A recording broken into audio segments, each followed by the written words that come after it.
অনেক বছর পর তারাপীঠ যাচ্ছি। Hi everyone, welcome to my blog. আজ অনেক বছর পর তারাপীঠ যাচ্ছি বাইকে। অ্যাডভেঞ্চার বাইক কেনার পর এটা আমার ফার্স্ট ট্রিপ এই বাইকে করে। ভোরবেলা বেরিয়েছিলাম যাতে বেশি জ্যাম না পাই আর বেলার রোদটা উঠতে উঠতে যাতে পৌঁছে যাই। টপ বক্সে সব জিনিসপত্র রেডি করে মা কালীর নাম নিয়ে বেরিয়ে পড়লাম। ভোরবেলা আকাশ বেশ মেঘলা ছিল, তার জন্য সেরম গরম লাগেনি। অবশ্য রেনকোট সাথে নিয়েছিলাম ইনকেস যদি বৃষ্টি হয়। প্রতিবারের মতো এইবারও ব্রেকফাস্ট শক্তিগড়ে করবো এটাই প্ল্যান ছিল, বাট ব্রিজের রাস্তাটা এমন দেখালো ম্যাপে যে টানা বেরিয়ে গেলাম। মানে ব্রিজটা এমন কানেক্ট করেছে যে নিচ দিয়ে যেই রোডটা আছে সেটা ম্যাপেই দেখায়নি। যাই হোক, ব্রেকফাস্ট তো আর খাওয়া হলো না ওখানে। বর্ধমান সিটিতে ঢুকে একটা পেট্রোল পাম্পে দাঁড়ালাম, কিছুক্ষণ রেস্ট নিয়ে জল আর বিস্কুট খেয়ে তারপর আবার চললাম। ম্যাপে দেখাচ্ছে আর 2 ঘন্টা 46 মিনিট বাকি। দুদিকে যত দূর অবধি চোখ যায় শুধু সবুজ মাঠ। এতক্ষণে আকাশ বেশ পরিষ্কার হয়েছিল আর হালকা রোদও উঠেছিল। তারাপীঠ 70 কিলোমিটার বাকি। এটা হলো দ্বারকা নদী।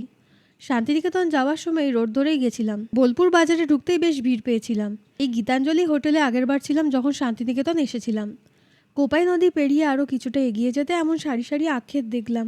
এখন পেরোচ্ছি আমোদপুরের রেলগেট। বোলপুরের মতোই বাতাসপুরেও বেশ জ্যাম পেয়েছি, কিন্তু এই সিনটা আমার দারুণ লেগেছে। একদিকে এমন রাস্তা, মাঝে মাঠ আর ওই দূরে ট্রেন যাচ্ছে। আর 9 কিলোমিটার বাকি তারাপীঠ। রোদ উঠে যাওয়ার পর এনার্জি একটু লস খাচ্ছিল, বাট তাও দুটো স্টপেই তারাপীঠ ঢুকে গেছিলাম। রাস্তা ভালো থাকলে টানা চালাতে কোনো প্রবলেম হয় না। ফাইনালি তারাপীঠে এন্টার করে গেছি। এটা হলো আমাদের রুমটা দারুণ লেগেছে আমার। বেশ পরিষ্কার আর এমন জানলা দিয়ে বাইরের ভিউটা দেখা যাচ্ছিল। তাছাড়া এমন চা কফি বানানোর ইকুইপমেন্ট ছিল আর এমন এসেন্সিয়াল সেট দিয়েছিল। বাথরুমটাও নিট অ্যান্ড ক্লিন।